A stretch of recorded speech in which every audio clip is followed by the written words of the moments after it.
Hey guys, Willing from Strong Gym.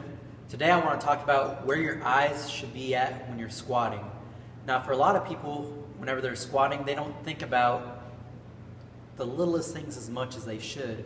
When it's even for where your eye gaze should be something very specific along with what your wrist should be doing, what your elbows. Because if you're going to be an absolute squatter, squatting with absolute perfect form, you need to know what every segment of your body should be doing.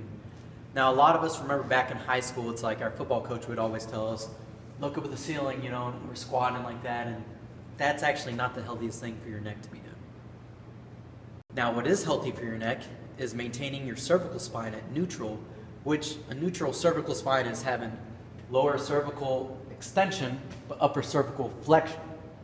And to help maintain a little drill we like to use to maintain that position of having a cervical neutral spine is I like to use a tennis ball or something like a tennis ball and using my chest to hold the tennis ball between my chin and my chest.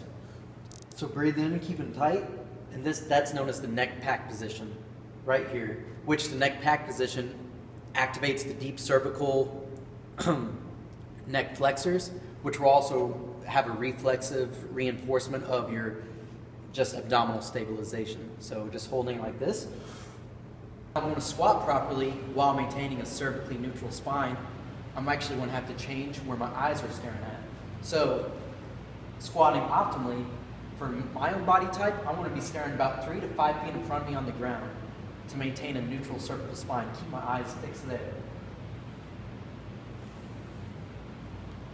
You can even tell a big difference in hip drive whenever your cervical spine is at neutral and your eyes are staring down compared to if you're looking up at the ceiling.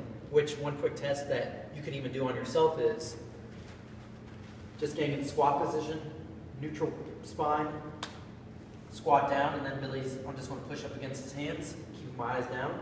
Compared to look up at the ceiling, I'm not going to get as much hip drive.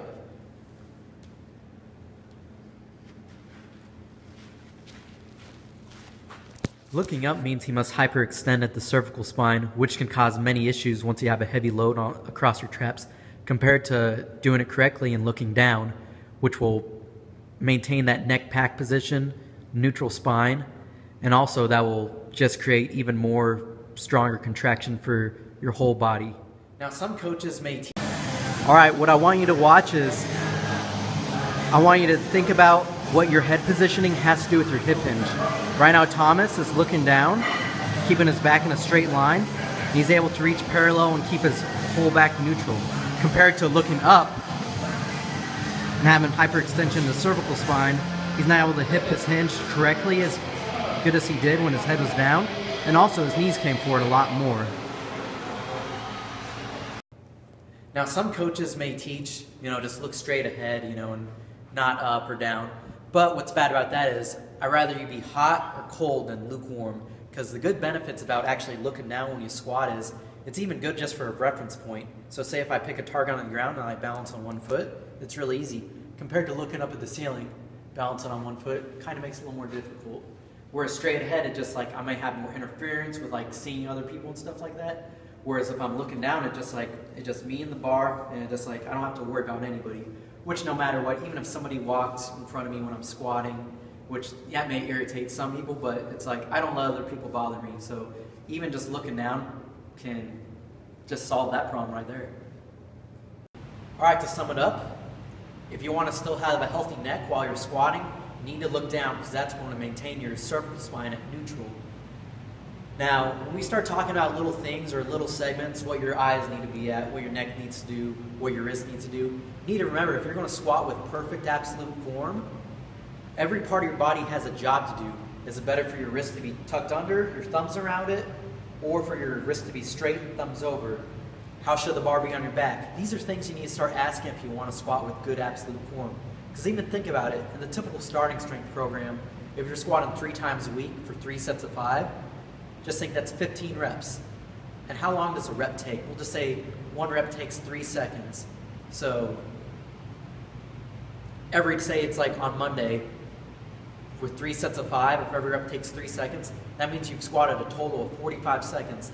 Think about how much that 45 seconds impacts your whole physiology when you start adding it. to the rest of the week, which 45 plus 45 plus 45, 2 minutes and 15 seconds of squatting in 1 week. That time, it starts to accumulate. That's a lot of time, you know. But think about just that short little amount of time, how much that affects your body as a whole. So if you want to make each rep that may only be 3 seconds long, if you want to make each one perfect, you need to start thinking about every little thing your body needs to be doing when you are squatting.